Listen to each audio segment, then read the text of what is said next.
한 주간 또 잘 지내셨는지 모르겠습니다. 흩어져서 지내야만 하는 교회로 오랜 시간을 계속해서 지내다 보니까 마치 감옥에 있는 것 같습니다. 마치 단절되고 끊어지고 멀어진 느낌이 많이 듭니다. 사회적 거리두기가 길어지면서 하나님과의 거리두기도 길어지는 거 아닌가, 또 깊어지는 거 아닌가 싶은 생각이 듭니다.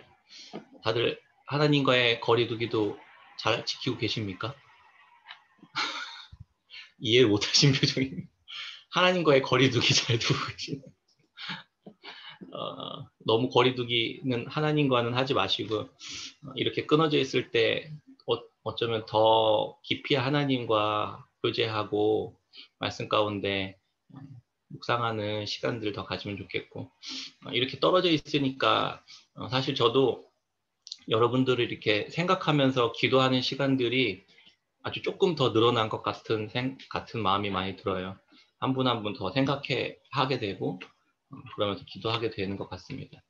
그렇게 더 가까워지고 몸은 떨어져 있지만 나누어져 있고 흩어져 있지만 하나님께서 그리스도 안에서 우리를 하나 되게 하시는 그 하나됨은 더 깊어지고 더 간절해졌으면 좋겠다 싶은 마음이 듭니다. 최근까지 인류의 역사는 2차 세계대전이 끝난 이후에 1945년 이후부터 전 세계가 우리가 하나됨을 위한 세계화를 계속해서 추구하면서 살아왔습니다. 그 덕택에 많은 사람들, 평범한 저희 같은 사람들도 온 세계를 많이 넘나들고 새로운 세상들을 경험하며 여행할 수 있는 그런 풍요와 자유로움을 많이 누렸습니다. 덕분에 저도 신혼여행으로 호주를 처음이자 마지막으로 해외를 다녀올 수 있었던 그런 혜택을 누렸죠. 국가 간의 물자들이 활발하게 오가게 되고 화폐도 통합되고 연합과 경제적 번영들을 활발하게 인류는 이뤄내 왔습니다. 그러나 이번 코로나 팬데믹으로 인해서 우리가 언제 그랬냐는 듯이 자국의 안전과 이익을 지키기 위해서 서로가 앞다투어서 국경의 문을 걸어 잠그게 되었습니다. 하나됨을 추구해왔던 업적들이 끊겨져 버렸고 한순간에 다 멈춰버렸습니다. 이런 현상을 보면서 저는 창세기 11장에 나오는 바벨탑 이야기가 떠올랐습니다. 사람들은 우리가 힘을 합쳐서 성읍과 탑을 쌓아서 탑 꼭대기를 하늘에 닿게 해서 우리 이름을 내고 우리가 흩어지는 것을 면하자, 이렇게 의기투합합니다. 하나님은 하나님을 떠난 인간들이 함께 모여서 그들이 하려고 하는 일은 하나님을 대적하고 자신의 이름을 널리 알려서 하나님처럼 되려는 시도를 할 뿐이라는 사실을 아셨습니다. 사람들의 마음, 그 밑바탕에는 흩어짐을 면하자, 이런 그런 생각들이 자리하고 있었고, 그 흩어짐을 당할 때 홀로 남게 될 수밖에 없는 그런 두려움들이 자리 잡고 있었습니다. 하나님은 이들의 언어를 혼잡하게 하셔서 서로가 소통이 안 되도록 함으로써 그들이 하나됨을 이루지 못하도록 흩어버리셨습니다. 사람들은 늘 우리가 힘을 합치면 세상을 극복할 수 있고 우리가 꿈꾸는 아름다운 세상들을 만들어갈 수 있다고 믿어왔고 그렇게 생각해 왔습니다. 그러나 과연 인류 역사가 그렇게 발전해 왔는지 한번 생각해 볼 필요가 있는 것 같습니다. 역사 속에서 이런 바벨탑을 쌓는 인간들의 시도는 계속해서 반복되어 왔습니다.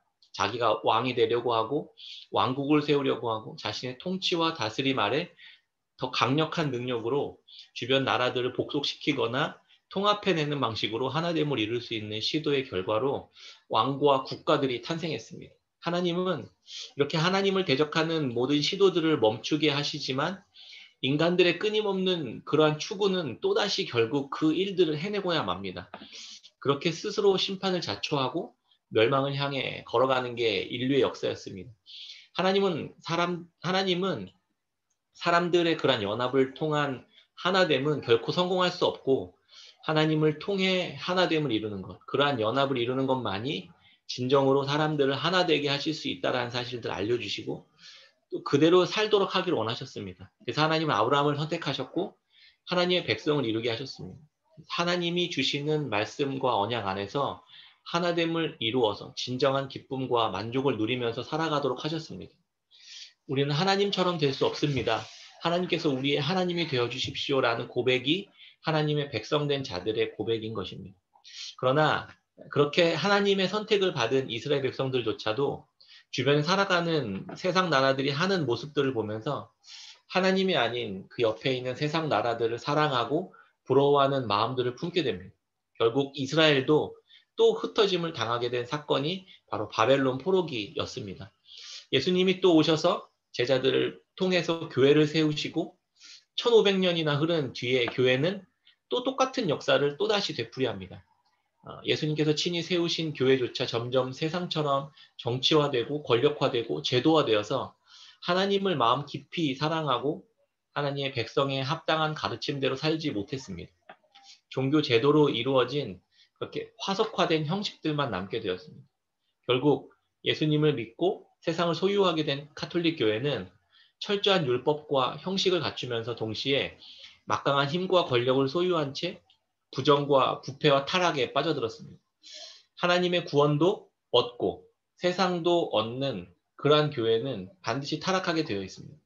그래서 세상과 교회는 애초에 함께 같은 길을 갈 수 없는 존재들이기 때문입니다. 하나님은 깨어있는 몇몇 이들을 일으키셔서 종교개혁이라는 것을 통해서 말씀대로 새 언약에 근거한 이러한 지금의 형태의 개혁교회로 흩어질 수 있는 그런 교회를 만드셨습니다. 종교개혁이 시작된 이후에 500년 동안 또 인간들은 또다시 교회를 형식화하고 제도화하고 권력화 시켜왔습니다. 그리고 오늘날 지금 이 상황을 맞은 것입니다. 우리는 이 시대에 깨어서 이 상황들을 분명히 좀 바라보아야만 합니다. 이런 인간들의 역사 속에 계속 반복해서 보여준 패턴을 통해서 오늘날 우리들이 살아가는 교회는 어떤 패턴의 지점에 위치하고 있는지를 생각해 보게 됩니다. 포로기에 들어가서 흩어짐을 당하기 전에 이스라엘의 종교 생활은 매우 이중적이었습니다. 이사야서에 따르면 하나님은 계속해서 넘치도록 밀려드는 제사들을 기뻐하지 않으셨습니다. 오히려 삶에서는 말씀에 따라 전혀 살지 않으면서 하나님의 성전에 나와서 수없이 동물을 잡아 지내는 그런 율법에 따른 제사를 하나님은 오히려 역겨워하셨습니다. 제발 그만 좀 모이고 제발 그만 좀 예배하라고 말씀하실 정도였습니다. 지금 교회를 향해 또 혹여나 그렇게 말씀하시는 것은 아닌지 아니면 저를 향해 또 그렇게 말씀하시는 건 아닌지 정직하게 비춰보지 않을 수 없습니다. 하나님은 코로나19를 통해서 교회를 향해 제2의 바벨론 포로기나 제2의 종교개혁과 같은 일을 다시금 허락하시고 있는 건 아닌가 하는 생각이 오랫동안 들었습니다. 코로나19로 우리는 흩어짐을 당하게 되었습니다. 야고보선 이런 모습에 대해서 두 마음을 품은 교회, 나뉜 마음을 가진 교회라고 지적해 주었습니다. 두 마음을 가진 채로 세상도 얻고 하나님도 얻는 욕심으로 교회는 계속해서 달려왔습니다. 이 교회됨의 본질이 세상 속에서 세상의 것들을 믿음으로 많이 얻어서 우리가 풍족하게 복받고 거대한 예배당도 짓고 평안하게 살아가는 것이 아니라는 것을 알고 또 바벨탑 같은 것들을 알면서도 계속 바벨탑 같은 것들을 이렇게 바라고 추구하면서 달려온 교회에게 흩어짐을 겪게 하신 것입니다. 하나님은 또다시 교회로 하여금 다시금 본질을 담아낼 수 있는 새로운 변화의 시간을 갖도록 하실 것입니다. 그래서 첫 번째 종교개혁은 교리의 개혁이었지만 앞으로 일어나게 될 개혁은 신앙과 그에 따른 행함이 있는 삶의 개혁이 되도록 하실 것입니다. 예배를 많이 드리고 뜨겁게 기도하고 이것이 나쁜 것은 아니지만 진정으로 하나님의 말씀에 순종할 마음의 태도 없이 형식만 남은 채 행하는 그러한 것들은 모두 하나님께서 기쁘게 받지 않으실 것이기 때문입니다. 그것이 바로 코로나 팬데믹을 허락하신 하나님의 뜻이라고 생각합니다. 이것을 볼 수 있는 것이 지혜이지 않을까. 또 어쩌면 그 일에 순종하지 못하는 교회들은 견디지 못하고 흩어지고 사라지게 될 것이고 그렇지 않은 교회들은 세상에 영원히 살 것처럼 살지 않고 하나님께서 그리스도를 통해 약속하신 그 하나님 나라에 대한 소망을 가지고 이 땅을 외국인과 여행자처럼 당당하게 지나갈 수 있는 교회가 될 것입니다. 우리 깨끗한 샘 교회가 주의 말씀에 합당한 교회로 세상 속에서 그렇게 심겨서 말씀대로 열매를 맺어가는 교회로 순종해 나갔으면 좋겠습니다. 야고보서는 세상 속에 흩어진 하나님의 교회가 세상의 거센 유혹의 물결 속에서 어떻게 살아가야만 하는지를 본질적인 원인부터 실제적인 삶의 방식까지 아주 간략하게 서론처럼 언급해 주었습니다. 교회의 진정한 적은 교회를 적대시하는 세상이나 교회를 유혹하고 미혹하는 그런 세상이 아니라 교회가 품고 있는 그 두 마음이 뿌리로 잡고 있는 그 우리들의 마음 속에 그 마음이 그 두 개의 마음이 뿌리로 잡고 있는 그 마음이 진짜 적이라고 진단했습니다. 하나님을 향한 전심과 하나님께 온전히 사로잡힌 순전한 마음이 아닌 세상을 함께 품고 있는 두 마음이 가정과 교회와 관계들을 계속해서 병들게 하고 깨어지게 하고 나뉘게 하고 미움과 질투 이런 헛된 자랑들로 점점 망해가도록 만드는 원인이다라고 말해 주었습니다. 하나님을 믿어서 세상처럼 되고 싶어하는 두 마음으로는 결코 세상을 이길 수도 없고 이 세상에 예수님께서 가져다 주신 하나님의 나라를 드러내며 살 수 없습니다. 오늘날 교회는 너무 세상에 깊이 취해 있었습니다. 복음이란 원래 예수님을 믿고 복을 받는 것이 아니라 예수님 그분 자체가 복이라는 것입니다. 예수님보다 더 크고 영광스럽고 명예롭고 풍요로하고 영원한 복은 없습니다. 예수님을 얻었음에도 우리는 늘 부족하다고 여기고 뭔가 불안하다고 여기고 안전하지 않다고 여기면서 세상까지 얻으려고 하는 생각이 바로 나뉜 마음입니다. 사도 베드로는 예수님을 믿은 구원받은 백성이 어떻게 구체적으로 살아야만 하는지 아주 간단하게 정리해 주었습니다. 본을 보이신 예수님의 자취를 그대로 따르라는 것입니다.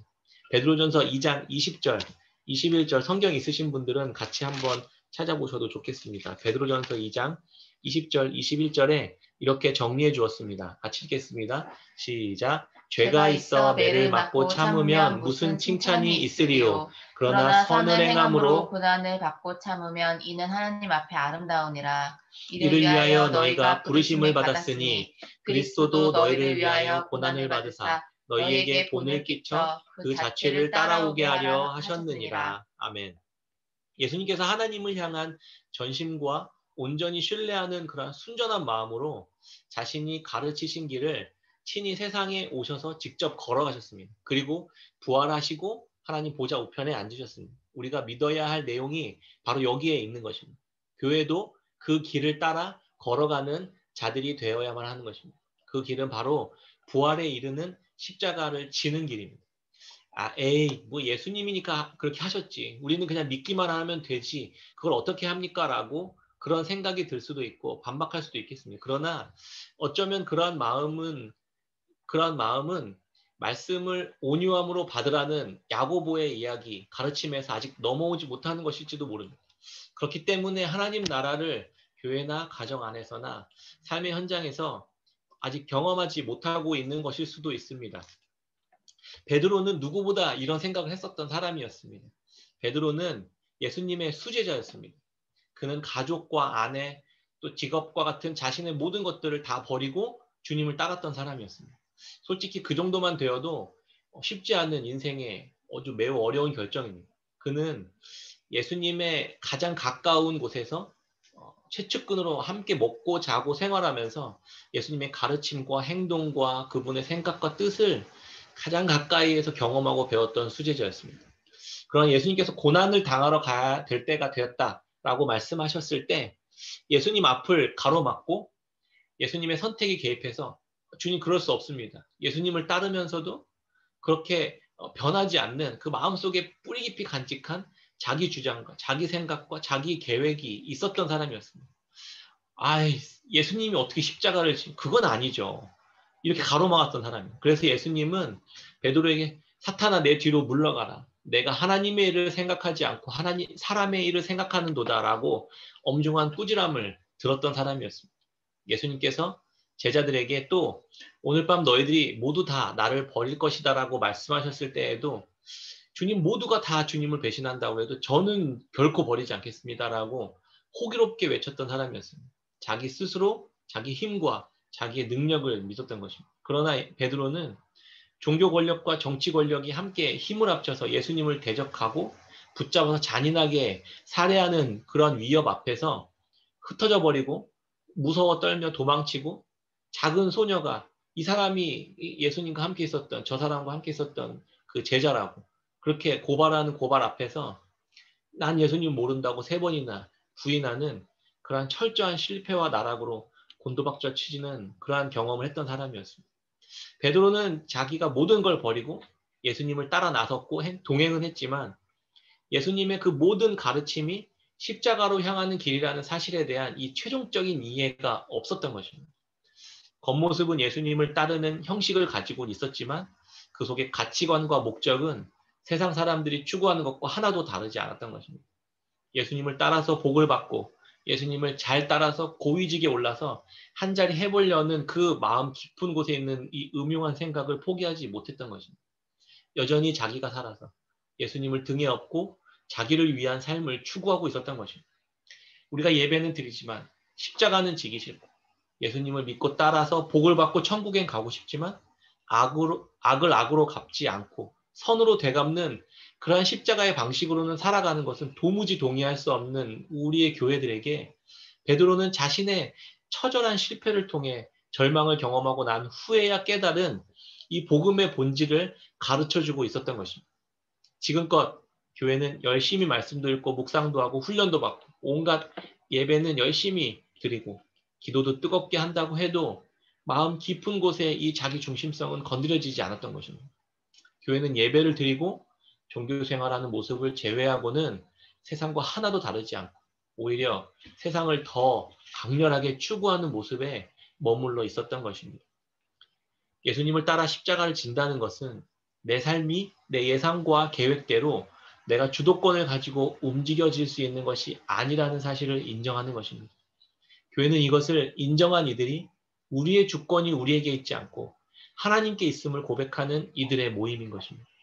그렇게 우리가 모두가 자기의 자리에서 십자가를 지는 삶을 따르는 자들입니다. 결국 하나님의 백성들이 드러내 보이는 믿음과 구원에 합당한 행함의 방식이 베드로는 이렇게 한 줄로 정리해 주었습니다. 베드로전서 3장 8절 9절입니다. 베드로전서 3장 8절 9절 같이 한번 읽어보겠습니다. 시작. 마지막으로 말하노니 너희가 너희가 다 마음을 마음을 같이하여 같이하여 동정하며 동정하며 형제를 사랑하며 불쌍히 여기며 겸손하며 악을 악으로 욕을 욕으로 갚지 말고 도리어 복을 빌라 이를 위하여 너희가 부르심을 받았으니 이는 복을 이어받게 하려 하심이라. 아멘. 사도 베드로는 예수 그리스도께서 걸어가신 길을 뒤따라 걸으며 악을 악으로 갚지 않고 욕을 욕으로 갚지 않고 도리어 복을 빌어주는 자가 되도록 하기 위해 교회를 부르셨다라고 가르치는 것입니다. 이게 복을 받은 자의 태도라는 대반전이 일어난 것입니다. 이거는 복이 아니라 어쩌면 정말 미칠 노릇일 것입니다. 종과 노예에게조차 너무나도 불의하고 불공정한 그 세상에서 악한 그 제도들, 노예 제도들을 바꾸고 법을 바꾸어서 더 나은 세상을 위해 투쟁하라고 성경은 가르치지 않습니다. 도리어 악한 노예 제도 그 안에서 주인에게 순종하라고 가르칩니다. 아내에게는 남편에게 순종하라고 하고 남편에게는 예수님께서 자신에게 보이신 긍휼대로 더 연약한 자로 여기고 또 함께 그리스도의 영원한 생명의 은혜를 이어받을 자로 알고 존귀하게 여기는 순종의 삶을 살라고 말씀합니다. 그것 자체가 선하고 의롭기 때문이 아니라 그것이 십자가의 길을 걸으신 우리의 왕이시고 통치자이신 주인이신 예수 그리스도께서 먼저 앞서 보이신 길이었기 때문입니다. 내 힘으로 인간적인 방법으로는 결코 하나님의 나라가 이 땅에 임할 수가 없고 우리가 인간적인 상식과 지식과 법으로는 결코 이뤄낼 수 없는 것이기 때문입니다. 이것이 세상의 방식에서 출애굽한 하나님의 백성이 이 악으로 가득한 세상을 지나가는 하나님의 지혜로운 방법이라는 사실을 베드로는 깨달았던 것입니다. 결코 법과 제도나 악을 악으로 갚는 그러한 세상적인 방법의 다툼의 방식으로는 결코 하나님의 나라를 이 땅에 세울 수 없다는 것을 알았기 때문입니다. 베드로는 예수님께서 그런 악으로 가득한 자기를 위해 십자가 앞에서 죽어가는 모습을 그렇게 바라보면서 십자가의 의미를 깨닫게 되었을 것입니다. 저 위대하신 하나님이신 예수님께서 나 같은 자를 위해 십자가를 지셨다는 그 사실 앞에 베드로는 완전히 엎드리게 되었던 것입니다.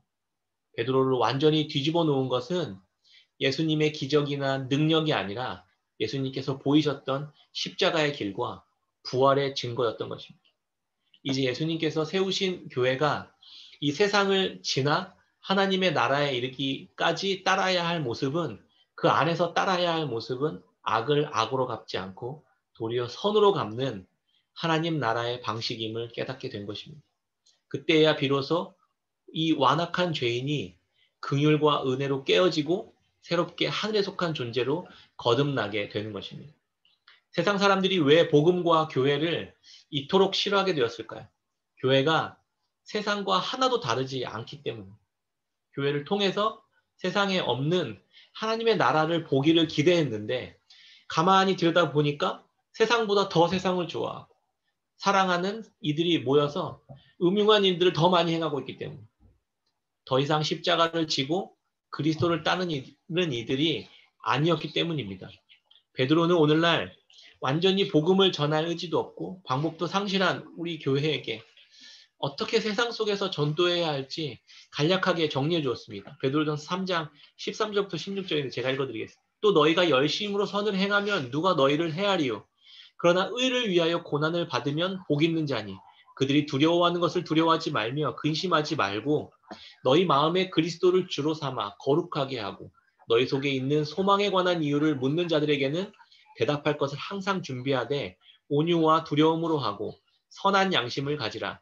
이는 그리스도 안에 있는 너희의 선행을 욕하는 자들로 그 비방하는 일에 부끄러움을 당하게 하려 함이라. 한마디로 궁금해하도록 만들으라는 것입니다. 매력 있게 보이는 삶을 살라는 것입니다. 밖에 나가서 예수 믿으세요, 열심히 예배드리고 기도하라고 말하지 않고 세상에서는 한 번도 듣도 보도 못한 십자가를 지는 모습을 보게 됨으로써 어떻게 그렇게 살 수 있느냐고 도리어 물어오도록 하라는 것입니다. 노예가 죽창을 들고 이 악한 세상 뒤집어 엎어도 시원찮을 판에 어떻게 악한 주인을 하나님 대하듯 섬길 수 있는가? 어떻게 말씀을 순종하지 않는 남편에게 순종할 수 있고 속사람을 온유와 썩지 않을 것으로 계속해서 채워갈 수 있을까? 어떻게 함부로 대해도 아무렇지 않고 괜찮은 그런 사회적 문화 속에서 어떻게 아내를 존귀하고 극진하게 긍휼히 대우할 수 있는가? 저들은 그것이 바로 베드로가 예수님을 만나고 내린 결론, 교회됨의 모습이었던 것입니다.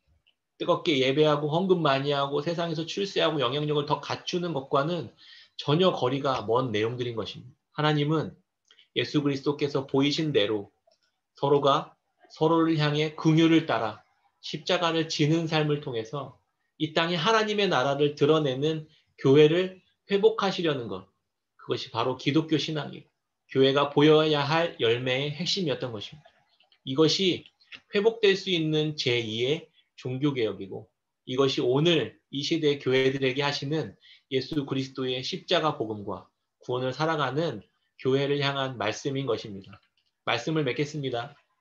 교회는 형식과 제도와 교리에 갇혀 우리끼리 모여 잘 예배 잘 드리고 봉사 잘하고 어느 정도 친절하게 예수님을 따르는 정도에 머물러 있을 존재들이 아닙니다. 베드로처럼 모든 것을 버리고 예수님을 따른다 하더라도 마음 깊은 곳에는 여전히 세상을 따르는 나의 능력, 힘, 지혜로 말씀을 판단하고 있었던 마음 깊은 곳의 뿌리까지 주님은 새롭게 하시기를 원하고 계십니다. 우리가 시선을 빼앗겨버린 세상의 특징은 시간이 지날수록 썩어가는 것입니다. 나무에서 떨어진 이 과일이 시간이 지나면 지날수록 당연히 썩어지고 물에서 건져 올린 물고기는 금방 썩어 악취가 나는 것입니다. 하나님과 멀어진 세상이 가지고 있는 특징입니다. 아무것도 썩어지지 않을 것이 없습니다. 또한 죄로 인해 더러워지는 것입니다. 섞이고 혼합되고 질서가 망가지는 이러한 무질서한 곳입니다. 그리고 점점 쇠하여 가는 것입니다. 모든 것이 다 한시적입니다. 무의미하고 헛되고 공허하고 결국 망하고 허무해지는 것이 우리가 시선을 빼앗겨버린 바로 그 세상의 특징인 것입니다. 그래서 베드로는 이렇게 이야기합니다. 썩지 않고 더럽지 않고 쇠하지 아니하는 유업을 입게 된 자들이다. 예수 그리스도께서 주신 하나님 나라에 대한 소망은 세상과 완전히 정반대의 특징을 가지고 있습니다. 썩지 않고 더럽지 않고 쇠하지 않는 하늘에 간직된 그 나라의 유업을 잊게 하신 자들, 바로 교회가 가지고 있는 예수 그리스도를 따르는 십자가의 길을 정체성을 가진 이들이라고 이야기하고 있는 것입니다. 그것은 영원하고 아름다운 기쁨이고 빼앗길 수 없고 흔들릴 수 없는 확실한 약속인 것입니다. 그래서 세상을 지나가는 길과 같은 인생에서는 우리 주 예수 그리스도를 따라 악을 악으로 갚지 않고 욕을 욕으로 갚지 않는 택하신 족속이며 왕같은 제사장이며 거룩한 나라에 그의 소유된 백성의 모습으로 그러한 교회로 살아갈 수 있는 것입니다. 이 땅에서 하늘의 소망으로 충만하여지고 예수님의 뒤를 바짝 쫓아서 주님께서 이르신 그 하나님 나라의 그 보좌에 이를 때까지 순종하는 깨끗한 샘교회 성도님들이 다 되시기를 주님의 이름으로 축원합니다. 아멘. 우리 같이 아까 불렀던